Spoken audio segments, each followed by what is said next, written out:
최근 디즈니에서 백설공주를 실사화하면서 많은 논란이 있었죠. 백설공주인데 주인공이 라틴계 배우였고 그 배우가 백설공주에 나오는 왕자는 스토커라고 말하고 다니고 그 외에도 인터뷰 논란이 꽤 많았어요. 하지만 이런 일들이 디즈니에서 처음 있는 일은 아니죠.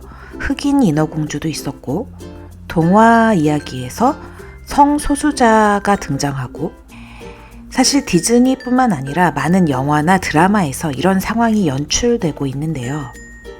이런 부분을 이야기하려면 빼놓을 수 없는 단어가 있죠. PC주의. 자, 오늘은 현대사회에서 부각되고 있는 PC주의에 대한 이야기 해보려고 합니다.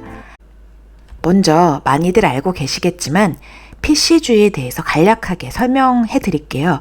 PC는 Political Correctness의 줄임말로 정치적 올바름, 말 그대로 사회적으로 소외되거나 약한 이들을 배려하는 말과 태도를 뜻합니다. 사실 이 단어는 1930년대 소련 공산당 내에서 정치적으로 올바르다라는 표현이 당의 이념에 충실한 태도를 뜻하는 표현이었다고 해요. 비판 없이 당에 복종하는 태도를 풍자하는 의미로 쓰였다고 하는데요. 이후 1960년, 70년대 미국 내 흑인 인권운동, 여성 해방운동, 반전운동이 일어나면서 차별적 표현을 지향하고 포용적인 언어를 사용하지 않는 흐름으로 등장했습니다.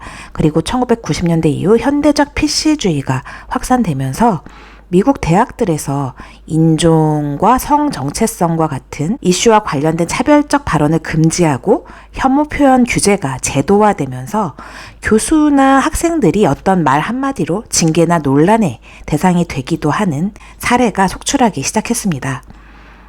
그것이 현대 소셜 네트워크 시대가 되면서 전 세계로 확산되고 있는 거죠. 다 그렇듯이 처음엔 좋은 취지에서 시작했습니다. 흑인, 여성, 장애인, 성소수자 등 차별받는 사람들에게 존중을 담은 언어를 사용하자는 취지였는데요. 그런데 문제는 이게 점점 과해지기 시작한 거예요. 이제는 정상적인 가정이라는 말도 차별이 될 수 있고 남성과 여성은 다르다고 말하면 혐오 표현이 될 수 있다는 겁니다. 누군가의 감정을 건드리면 그 말이 옳든 아니든 무조건 틀린 말이 되는 세상. 이게 정말 정치적 올바름일까요? PC주의는 약자가 옳다는 개념으로 확장되면서 약자와 소수자의 발언이나 행동은 무조건 보호하고 인정해줘야 한다는 흐름으로 사회에 확산되고 있습니다. 넷플릭스 애니메이션이나 교과서에도 엄마 아빠가 아니라 부모 1, 부모 2, 심지어 동성부모가 기본으로 나오는 경우도 있어요. 해리포터 시리즈의 조앤 롤링은 여성은 생물학적으로 여성이다 라는 말을 했다가 SNS에서 취소당하고 영화에서 밀려났죠. 요즘은 이렇게 캔슬한다는 표현을 쓰더라고요. 여러분은 어떻게 생각하세요? 조앤 롤링이 틀린 말을 했나요? 생물학적으로 남자가 여자라고 주장하면 올림픽에 나와도 된다고 생각하시나요? 지난 파리 올림픽에서 실제로 그런 일이 일어났죠. 복싱에서 금메달 땄잖아요.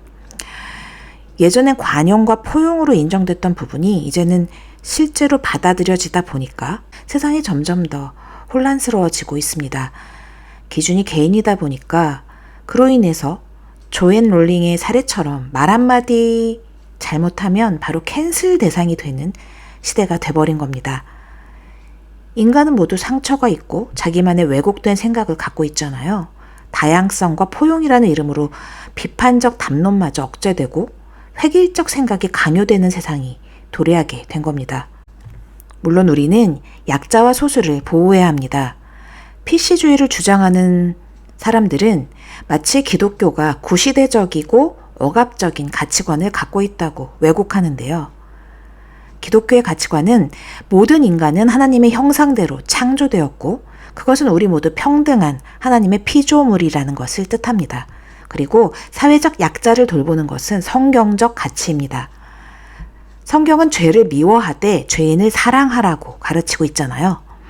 예수님은 가늠한 여인을 정죄하지 않으셨지만 다시는 죄를 짓지 말라고 가르치셨습니다. 그런데 오늘날 PC주의를 옹호하는 사람들은 이 시대 자체가 진리를 말하는 것조차 혐오 발언으로 규정하고 비난하고 있죠.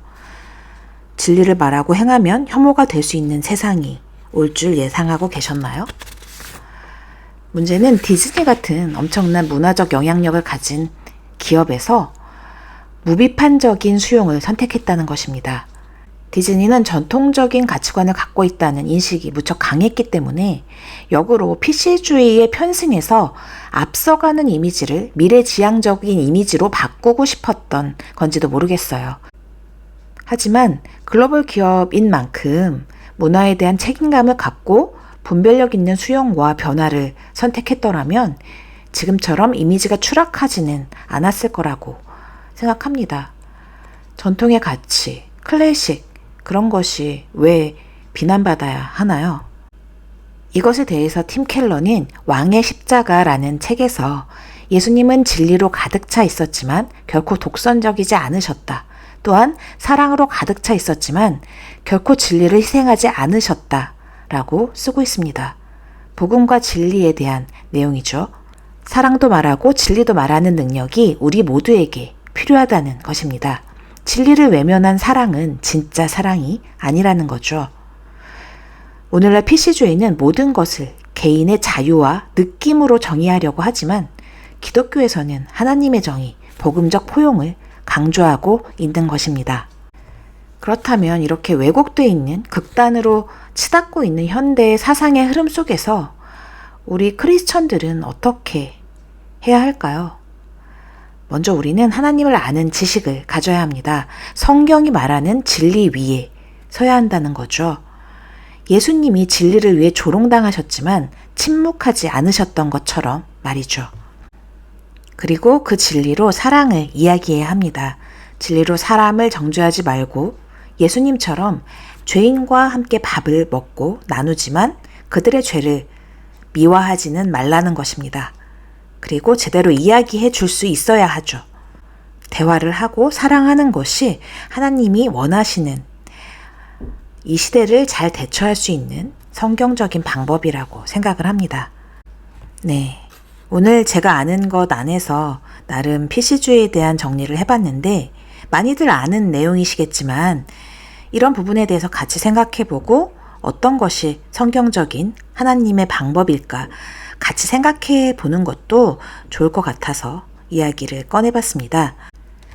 이런 시대적 흐름 속에서 마냥 괴로워하고 비판하기만 할 것이 아니라 성경적 대안을 우리가 직접 찾아보고 기도하는 것이 이 시대에 대한 크리스찬들의 소금과 빛의 역할이 아닌가 생각을 하게 됩니다.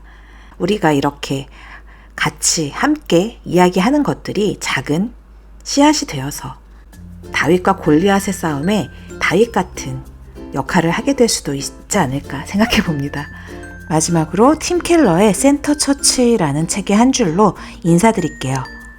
교회는 문화에 대항하거나 흡수되는 것이 아니라 복음으로 문화를 섬겨야 한다. 네, 여러분들에게 도움이 되고 회복이 되는 시간이었길 바랍니다. 지금까지 크리스찬 인사이드에서 전해드렸습니다. 감사합니다.